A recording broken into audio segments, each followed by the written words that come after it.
আইলার পর কলকাতা কতদিন out of communication ছিল। ইভেন উড়িষ্যায় রিসেন্ট যে ফনি হয়ে গেছিল, এ তো মানে গুরুত্বের দিক থেকে এর 1/4 নয়, প্রায় 1.5 মাস লেগেছিল ওদের ইলেকট্রিসিটি মানে উদ্ধার করতে। এবং আমরা এখান থেকে টিম পাঠিয়েছিলাম আমাদের স্টেট ইলেকট্রিসিটি বোর্ড থেকে, কারণ এটা আমরা করি পাশাপাশি প্রতিবেশী রাজ্যে, এটা আমাদের বন্ধু। তো আজকে একদিনের মধ্যে 8 ঘন্টা কারেন্ট নেই আমার বাড়িতে, বা 2 দিন কারেন্ট নেই, আমি জানি মানুষের খুব অসুবিধা হচ্ছে, আমি হাত ধরে করে ক্ষমা চাইতে পারি। আর তারা আপনারা সাত করে আমার বন্ধুটা কেটে দিন, এটা আপনারা করতে পারেন। কারণ আমরা সাধ্যমতো, আমরাও মানুষ, অমানবিক পরিশ্রম আমাদেরও করতে হচ্ছে। রাতের পর রাত আমরা জেগে আছি, রাতের পর রাত, দিনের পর দিন। লক্ষ লক্ষ মানুষের ঘরে থাকার জায়গা নেই। আজকে 1 কোটি মানুষ গৃহহীন হয়ে গেছে, মাথায় রাখবেন। অনেক মানুষ, আজকে আমি গেছিলাম কাকদ্বীপে, শুনলাম লবণাক্ত জলে, তার জল মিশে গেছে খাওয়ার জলের সাথে, পানীয় জলের সাথে, পুকুরের সাথে। না আছে খাবার জল, না আছে পুকুরের জল, না আছে টিউবওয়েল। এই অবস্থায় তারা কি করে সহ্য করছে? আমরা তাদের সাহায্য করছি, আমাদের টিম নেমেছে, কিন্তু এত বড় ডিজাস্টার। এক একটা পুকুরে গাদা গাদা মাছ মরে পড়ে আছে, এক একটা পুকুরে গাছ ভেঙে পড়ে আছে, এক একটা রাস্তা জলের সাথে মিশে গেছে। কোথায় জল, কোথায় নদী, কোথায় সমুদ্র, কোথায় গ্রাম, কেউ বুঝতে পারছে না। এই অবস্থায় মনে রাখবে, ভেরি সিরিয়াসলি কাজ হচ্ছে। এবং আমাদের 1000 টিম কাজ করছে বাংলায়, পাড়ার ছেলেরা পর্যন্ত। এমনকি পুলিশ লকডাউন সামলাবে না, করোনা সামলাবে না, পাড়ায় পাড়ায় ছেলে মেয়েদের দিয়ে তারাও কিন্তু গাছ টাছ কাটার কাজ করছে। মাথায় রাখবেন, অনেক ক্লাব আমাদের কাজ করছে, সাধারণ ছেলে মেয়েরা পাড়ার। কাজেই এখানে বসে যারা এই ক্ষুদ্র রাজনীতি করছেন তাদের আমি বলবো, এখন সাম্প্রদায়িকতার সুশ্রুতি দিয়ে আর মানুষকে উত্তেজিত করবার চেষ্টা করবেন না, প্লিজ একটু ধৈর্য ধরুন। প্রেসের কাছ থেকে এইটুকু কি আশা করতে পারি না যে আপনারা একটু পজিটিভ হন, আপনারা গভর্নমেন্টের পাশে দাঁড়ান। আপনাদের কিন্তু একটু দায়বদ্ধতা আছে এই সময় মানুষের পাশে দাঁড়ান। আপনারা বরঞ্চ বলবেন দিদি বলুন কি করতে হবে, আমরা করছি। সেটা প্রত্যেকটা স্টেট করে। ওই আপনারা তো বলেন কেরালা একটা ঝড় ঘূর্ণিঝড় হয়ে গেছে, প্রত্যেকটা স্টেটে প্রত্যেকে সাপোর্ট করে। কেন আপনারা এটা করছেন? কি আপনি টিআরপি পাবেন এর জন্য? টিভিতে চলছেন না তো টিআরপি কোথেকে পাবেন? খোঁজ নিয়ে দেখেছে? আমার বাড়িতে তো 3 দিন টিভি নেই, এরকম অনেক বাড়ি আছে যার ডিশ অ্যান্টেনা নেই, তাদের কানেকশন যেমন ইলেকট্রিসিটিরও নেই, তেমনি টিভি কানেকশনও নেই, নেট কানেকশন তো আমরাই পাচ্ছি না। তো তার মধ্যে আমাদের অনেক কঠিন কষ্ট করে চলতে হচ্ছে। দুর্যোগ যখন আসে তখন একটু সহ্য করতে হয়, ধৈর্য ধরতে হয়। আমরা আইলার সময় পথে ছিলাম, আমি নিজে ছুটে গেছিলাম সঙ্গে সঙ্গে সমুদ্রের ওই সব প্রান্তগুলোতে। কোন দিন কি সমালোচনা করছি কার?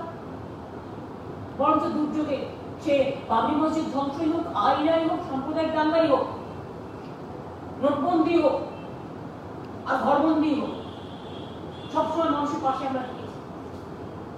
তাই আপনাদের কাছে আমি হাত জোর করে রিকোয়েস্ট করতে পারি, আমি তো ইউপি গভর্নমেন্ট নই যে করছে তাকে জেলে ঢুকিয়ে দিলাম বা তার বিরুদ্ধে একটা অর্ডিনেন্স করে দিলাম। আমি সেটা করবো না। আপনারা আমাকে যতই ইচ্ছে গালাগালি দিন, আমরা সেটা করতে পারবো না, কারণ আমরা গণতন্ত্রটাকে বিশ্বাস করি।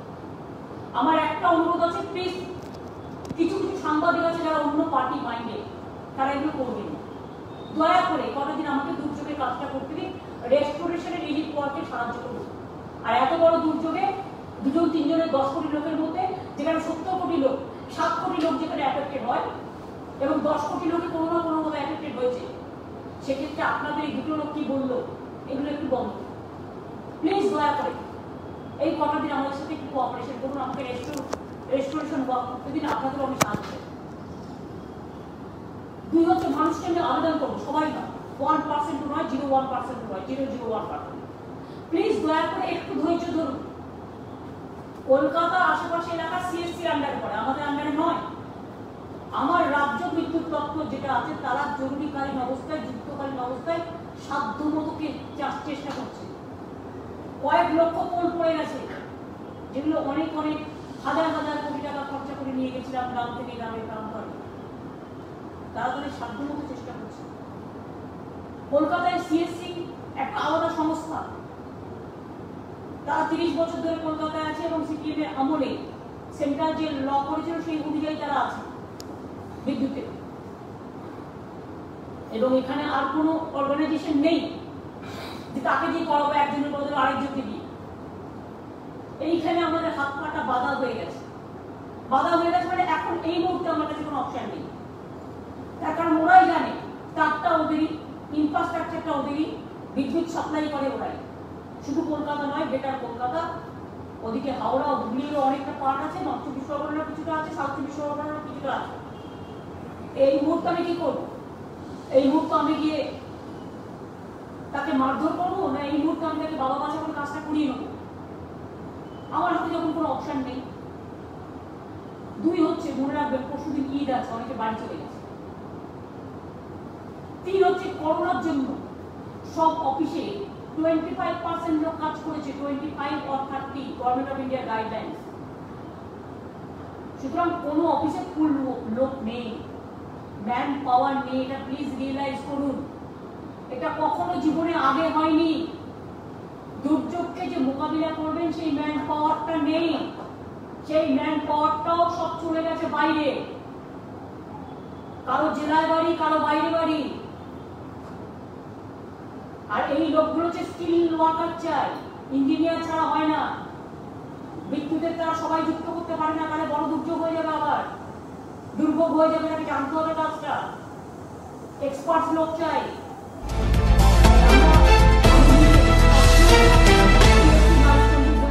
অনেকবার কথা বলছি, আমার চিফ সেক্রেটারি নিজে অনেকবার কথা বলেছে, এবং তারা আমাদের কাছে বলেছে হ্যাঁ আমাদের একটু মানে প্রবলেম হয়েছে, তার কারণ আমাদের ম্যান পাওয়ারটা নেই, তারা বাইরে চলে গেছে। তার সত্ত্বেও আমরা বলছি কোনো কথা শুনতে চাই না, ইমিডিয়েট ওটা রেস্টোর করতে হবে। এবং সমস্ত এজেন্সিকে কাজে লাগানো হচ্ছে, কাউকে বাকি রাখা হয়নি। অত বড় বড় গাছ কোনোদিনও দেখেছেন যে একটা গাছ পুরো বাড়ি শুদ্ধ নিয়ে পড়েছে? গাছটা সরালে শুধু হবে না, গাছের তো মোটা মোটা গুড়ি, গাছের সাথে বাড়িটাও পড়েছে, গাড়িটাও পড়েছে, রাস্তাটাও পুরো ব্লক। সেই গাছ কাটবার জন্য যদি যারা গাছ কাটে ওই গাছ, সেই পারদর্শী লোক না থাকে, কোথা থেকে হবে? আমাদের যে মিউনিসিপ্যালিটি আছে বা গভর্নমেন্টের আছে, তা লাগিয়ে একা হবে না। আমরা উড়িষ্যা গভর্নমেন্টকেও রিকোয়েস্ট করেছি, ঝাড়খণ্ড গভর্নমেন্টকেও রিকোয়েস্ট করেছি। আর উড়িষ্যায় যখন প্রবলেম হয়েছিল আমরা ওদের ইলেকট্রিসিটি রেস্টোর করেছিলাম, কাজে ওরাও একটা টিম পাঠাচ্ছে। কিন্তু আজকের মধ্যে জেনে রাখবেন, মাত্র একটা দিন টাইম পেয়েছি মাঝে, 100টা টিম কলকাতায় অলরেডি বিদ্যুৎ সরবরাহ এবং গাছ কাটার জন্য নেমেছে রাস্তায়। অল নাইট কাজ হবে। 115 আলাদা আমাদের টিম আছে। মোট কলকাতাতে 225টা টিম কাজ করছে। প্লাস আমরা আর্মিকেও বলেছি 3-4টে রাস্তা ব্লক আছে সেটা করতে। আমরা এনডিআরএফ কে নামিয়েছি, এসডিআরএফ কে নামিয়েছি, সিএসসি কে নামিয়েছি, মিউনিসিপ্যালিটিকে নামিয়েছি, স্টেট ইলেকট্রিসিটি বোর্ডকে নামিয়েছি, এটা আদার ফায়ার ব্রিগেড থেকে শুরু করে অল। সারা বাংলায় 1000 টিম কাজে নেমেছে এই লকডাউনের মধ্যেও। গাড়িও তো বন্ধ, ট্রেনও বন্ধ, বাসও বন্ধ, সোশ্যাল স্যানিটাইজেশন করে আসতে হচ্ছে। এই সিস্টেমটাকে মেনটেন করে কাজ করা ইজ ভেরি ডিফিকাল্ট। তার মধ্যে মনে রাখবেন আমরা কেউ ঘুমিয়ে নেই। অন্তত এটুকু চ্যালেঞ্জ করে বলতে পারি, এই কাজে কেরালার যদি 1 মাস লাগে, আমরা অন্তত 4-5 দিনের মধ্যে অন্তত 75%-80% তো করেই দেবো। একটা দুটো কোনো প্রবলেম থাকলে অপশন হিসেবে আমরা জেনারেটর দিচ্ছি, কিন্তু আমাকেও তো ডিজাস্টার জেলায় জেলায় সামলাতে হচ্ছে। যতটা পারছি দিচ্ছি, যাতে এই দুর্যোগ থেকে রক্ষা পাওয়া যায়। সুতরাং আপনাদের কাছে আমরা এটাই বলবো যে এত তাড়াতাড়ি যে চেষ্টা হচ্ছে, এত বড় দুর্যোগ একটু বুঝতে হবে। এই দুর্যোগ আগে কখনো দেখেছেন? কিন্তু করোনার থেকে অনেক অনেক ভয়ঙ্কর। যে রাজ্যে 70% লোক অ্যাফেক্টেড হয় ডাইরেক্টলি আর ইনডাইরেক্টলি 10 crore লোক, মনে রাখবেন it's a case of more than national disaster. National ডিজাস্টারের একটা নিয়ম আছে, এটা ফাইন্যান্স কমিশনের একটা এতে আছে যে মোর দ্যান 30% বা কিছু একটা হলো 1/4 কোনো স্টেটে, সেটাকে ন্যাশনাল ডিজাস্টার বলে। এটা মাথায় রাখবেন। শুধু আমি দক্ষিণ 24 পরগনা দেখে এলাম 10 লক্ষ বাড়ি ভেঙেছে, তাও এখনো টোটাল সার্ভে হয়নি। তাদের মাথার উপর তো আশ্রয়টাও নেই, সেটাও তো করতে হচ্ছে। এক্ষুনি বলো তো এক্ষুনি হবে, আমার পোলগুলো সরাতে হবে। শুধু দক্ষিণ 24 পরগনায় বললো বিদ্যুতে 45,000 পোল পড়ে গেছে। তো এই 45,000 পোল আমরা জোগাড় করতে হবে, আবার তাকে নিয়ে যেতে হবে, এবার তাকে নিয়ে গিয়ে পৌঁছতে হবে, তাকে লাগাতে হবে, কানেকশনটা টানতে হবে।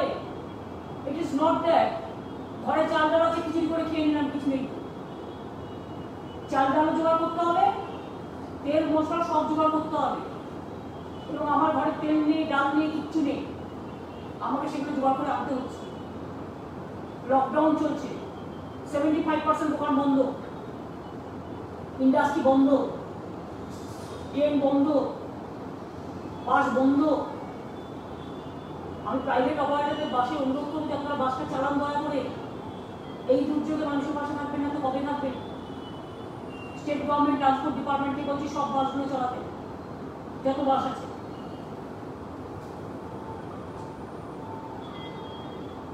এই পরিস্থিতি আপনাদের কাছে বললাম, এটা একটা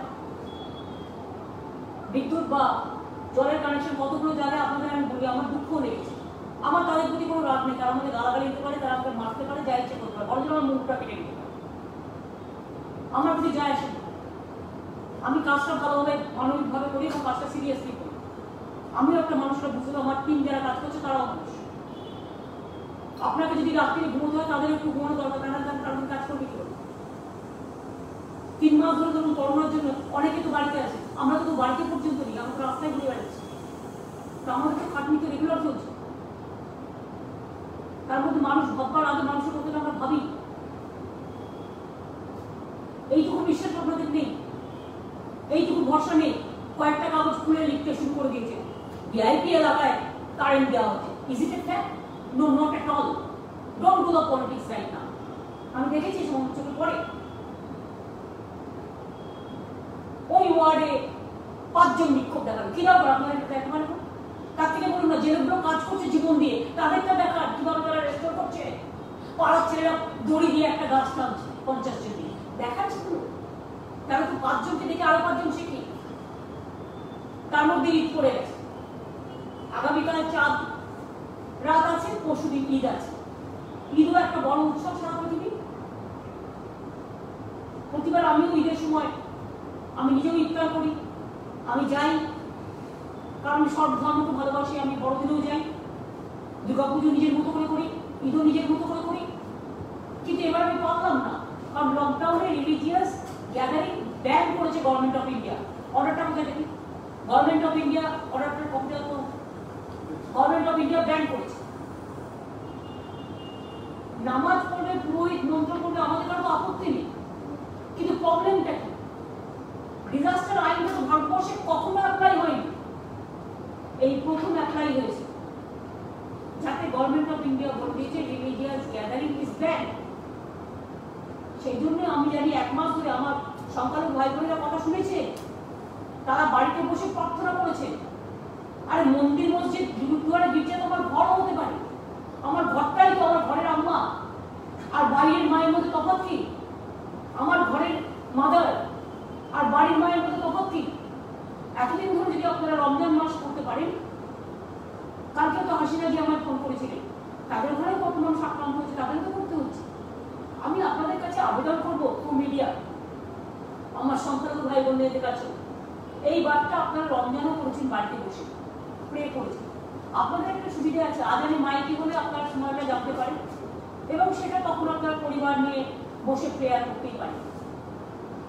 এবার আমি আপনাদের হাত জোর করে রিকোয়েস্ট করছি, আপনাদের আগাম ঈদ মোবারক জানাই, চাঁদ মোবারক জানাই আপনাদের সবার কাছে। সারা বিশ্ব কিন্তু আজকে এটা করছে শান্তির জন্য, রোগ থেকে মুক্তি পাওয়ার জন্য, আপনাদের কমিউনিটিতে যাতে এই রোগটা না ছড়ায়, সেই জন্য আমি আপনাদের আবেদন করে বলবো, প্লিজ দয়া করে, ইমাম সাহেবরাও এই সিদ্ধান্ত নিয়েছে, আমি আপনাদের বলবো, কারো কোনো ভিডিও দেখে নয়, কারো কোনো অ্যাপিল দেখে নয়, আমাকে যদি আপনারা একটু ভালোবাসেন, বিশ্বাস রাখুন, ভরসা রাখুন, আস্থা রাখুন, আমি আপনাদের বলবো, এবারটা আজান যখন মসজিদ থেকে ইমাম সাহেবরা দেবেন বা মুয়াজ্জিনরা দেবেন, আপনারা বাড়িতে পরিবার নিয়ে বসে বাড়ির ভেতরে প্রে করতে পারি। আমি তো প্রতি বছর রেড রোড যাই, আমার খারাপ লাগছে না, রেড রোড এবার নামাজ হচ্ছে না, আমি নামাজের পর ওখানে গিয়ে ভাষণ দিই, আমি কত এলাকায় ঘুরে বেড়াই, আমি যেতে পারছি না লকডাউনের জন্য, আমার খারাপ লাগছে না? আমি একটা মানুষ নই? তো আপনাদের যদি খারাপ লাগে, খারাপ কিন্তু আমারও লাগে, এটা কাগজটা আমার খারাপটা কিন্তু আমারও লাগে, প্রিন্ট আউটটা দেখো, খারাপ কিন্তু আমারও লাগে বন্ধু।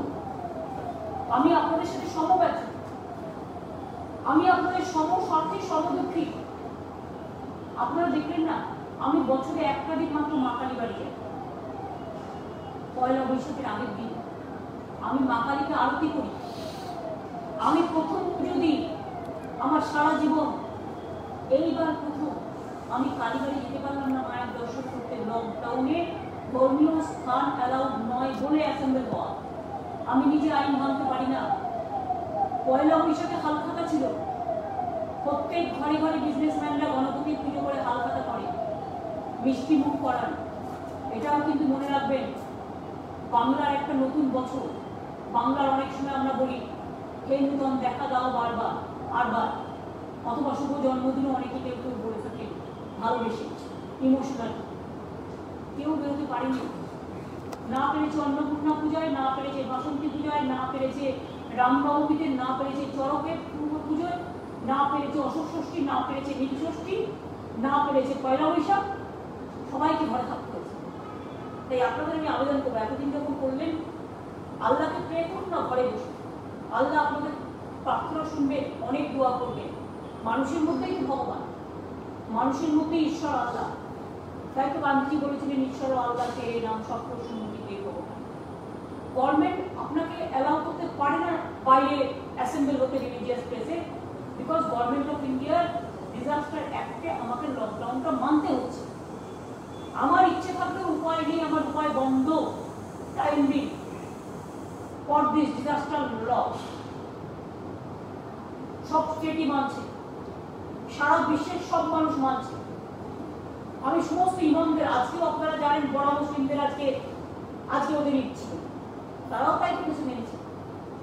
এবং আমি আপনাদের সবাইকে বলবো, দেখুন না কিচ্ছু ক্ষতি হবে, ভালো হবে বরঞ্চ আপনাদের ছেলে মেয়েরা রোগ ভোগ থেকে একসাথে সবাই মিলে বসলে 1 সেকেন্ডে রোগটা ছড়িয়ে যাবে। যতই সোশ্যাল ডিস্টেন্সিং এর চেষ্টা করুন হবে না। পাশাপাশি বসবেন, নিঃশ্বাস প্রশ্বাসে।